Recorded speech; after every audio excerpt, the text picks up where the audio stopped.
Washington, the McLaughlin Group, the American original. For over 3 decades, the sharpest minds, best sources, hardest talk. Issue 1, IRS fireworks. This is not being forthcoming. This is being misleading again. This is a pattern of abuse, a pattern of behavior that is not giving us any confidence that this agency is being impartial. I don't believe you. This is incredible. I have a long career. That's the first time anybody has said that you do not believe me. I don't believe you.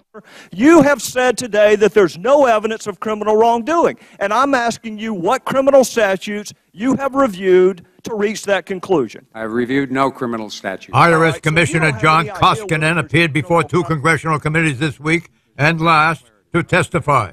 Vital evidence in the probe of former IRS manager Lois Lerner and 6 other employees under investigation by Congress has been permanently destroyed. In February, Commissioner Koskinen testified under oath that the IRS would turn over all of Lerner's emails to Congress. Vital evidence. 5 weeks later, Koskinen told the Treasury Department that Lerner's emails over a 2-year period were lost in a computer crash. And in addition, the archive backups were quote-unquote recycled, meaning gone, destroyed. The missing emails covered communications to the Justice Department and other executive branch agencies, including the White House. At this time, Lerner was urging audits of Tea Party groups and fishing around for criminal prosecution grounds. The White House was informed of the missing emails in April. Koskinen withheld the information from Congress until after April, namely June the 16th, when Ron Wyden, chairman of the Senate Finance Committee and ranking Republican member Orrin Hatch, asked Koskinen to legally certify that the IRS had turned over all relevant communications.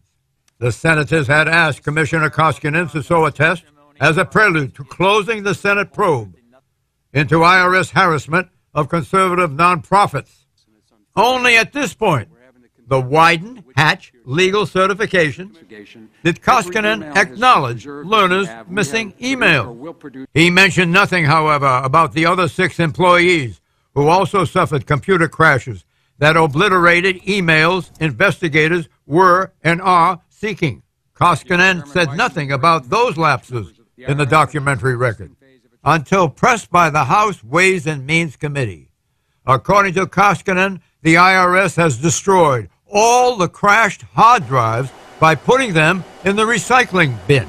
Question, 7 employees under investigation, 7 hard drive crashes, 0 archival backup, all the hard drives now destroyed. What kind of a coincidence is that? Pat Buchanan. Striking coincidence, John. Look, Ms. Lois Lerner has already taken the Fifth Amendment. The activity here they're investigating is the IRS going on a full court press after all these little Tea Party groups denying them basically their constitutional rights to participate in the democratic process. It is worse than what Nixon allegedly did. Somebody said they're out to harass people by having audits of them. And this was an article of impeachment against Nixon. John, this thing calls forth, it screams for an independent prosecutor to investigate this, the truth about it and the lies and who was behind it and what happened there.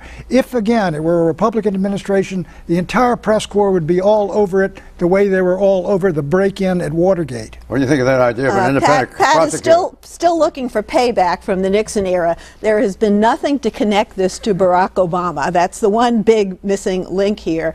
And there's a lot of conflation of so-called facts. The Republicans claim they sent a letter about an investigation and then all these emails get destroyed. The letter was about a different investigation, not this one. 24,000 emails have been recovered, so they haven't all been lost. And Mr. Koskinen is a he's the ultimate technocrat. He got us through Y2K. He's widely respected, and he wasn't even there when all of this happened. And the notion that he's orchestrating this big cover-up is ridiculous. I mean, the Republicans are getting nervous about going into November.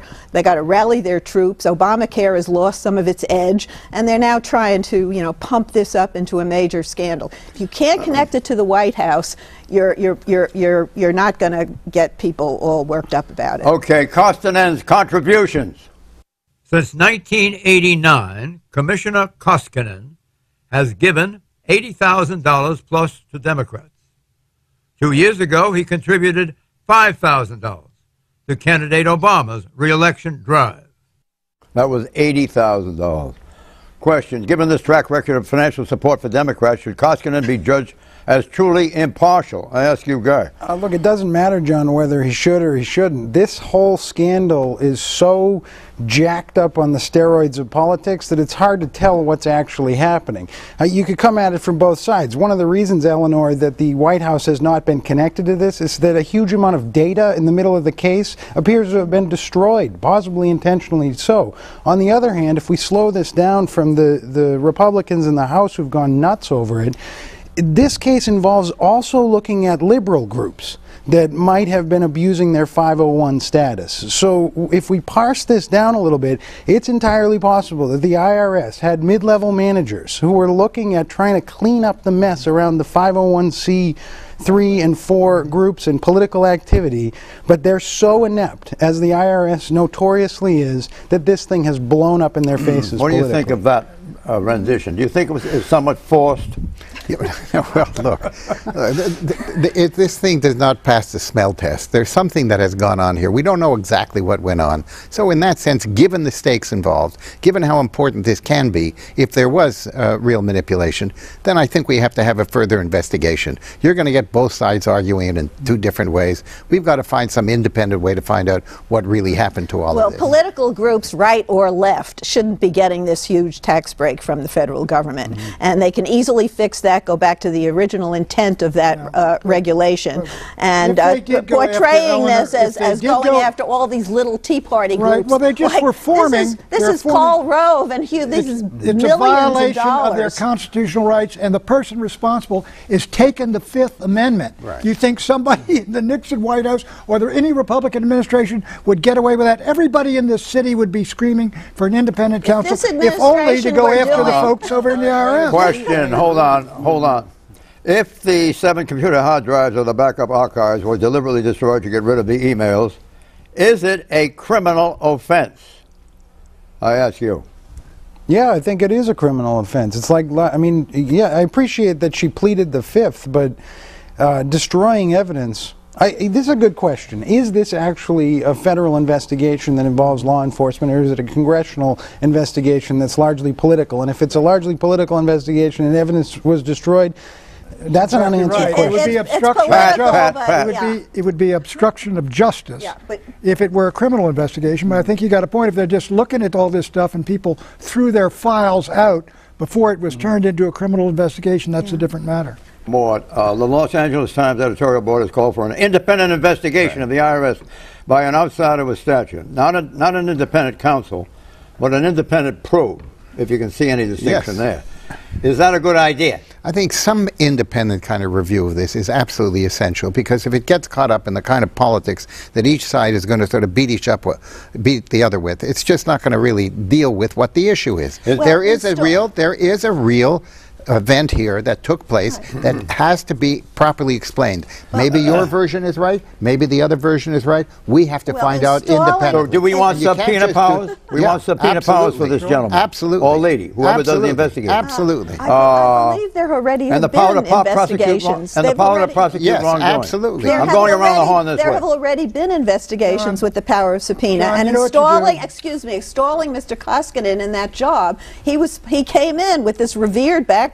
He was seen as the as the person who could clean it up, and now the House Republicans have done a pretty good job of discrediting him. If there are subpoena powers, then this prosecutor or this independent investigator will still be dependent on the IRS and the Justice Department But not in the same way. Matter of fact, he won't be dependent on independent prosecutor. You walk after you get her testimony. You walk Lois Lerner into a grand jury and immunize her and say, "Start talking." Let's exit on that. Are you arguing for an independent? I think it's really essential. If it's only the IRS, okay, it's the IRS. We ought to see what went on in the IRS. Do you favor one?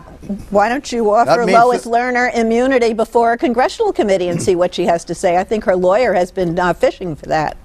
What do you think? I think you have to get to the bottom of it with some kind of a report at first, whether it goes to prosecution. With subpoena power. With subpoena power that we can look at afterwards and say what actually happened here, regardless of politics. What do you think? I think this has gotten to the point where we really, as a country and as a government, should have a very clear review of this thing and a very clear investigation, so that whatever comes out, there is now no longer the kind of back and forth that one person and one side says about the other. I think that this is really an important issue. If you have this report, then both sides will pick each other apart over what the thing actually means. Yes, it should be an independent counsel. He should have the power of subpoena, and he should have the power to prosecute.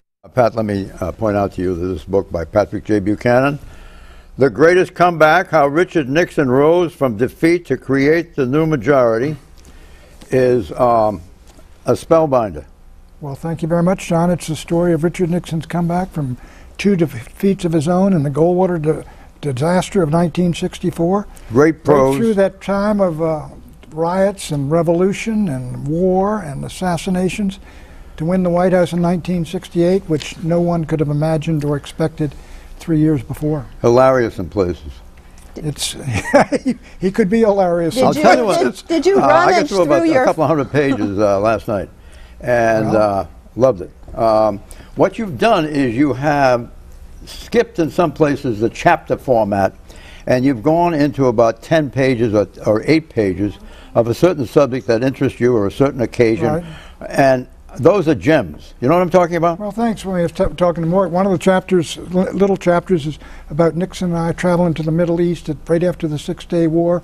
He was there when it started, meeting Ben Gurion. The two of you were on the plane together? Just the two of us. Just the two of us. He went right to sleep at the end of the day. He would go to sleep at the end of the day, and he'd set off his alarm. He had a alarm clock on his watch, and he'd wake up and start writing notes. And you've put in the book that it amazed me how he could just fall asleep. He says, didn't you say about yourself, I couldn't sleep at all. Issue 2, Iraq War Bloat. We've made it clear to everyone in the region that we don't need anything to take place that might exacerbate the sectarian divisions that are already at a heightened level of tension. Secretary of State John Kerry responded to a new concern about the war in Iraq. Syrian warplanes on Tuesday bombed positions inside Iraq, held by ISIS, the Islamic State of Iraq and Syria that is not only fighting in Iraq, but also Syria. To defend itself, Syria bombs ISIS within its own borders and now within the borders of Iraq.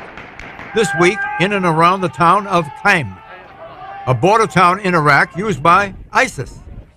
ISIS wants to form a Sunni-dominant country under strict Islamic law.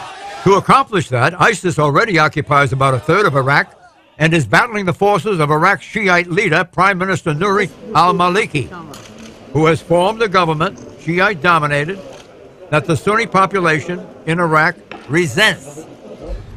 John Kerry wants al-Maliki to form a new, more inclusive government in the hopes it will ease sectarian tension and keep outside forces like Syria and Iran from filling any vacuum. We want a government formation as rapidly as possible that represents unity for the country. But al-Maliki is less than willing. Here's what he says about a multi-constituted government in the manner of the nation of Bosnia. Quote, "The call to form a national salvation government represents a coup against the Constitution and the political process," unquote.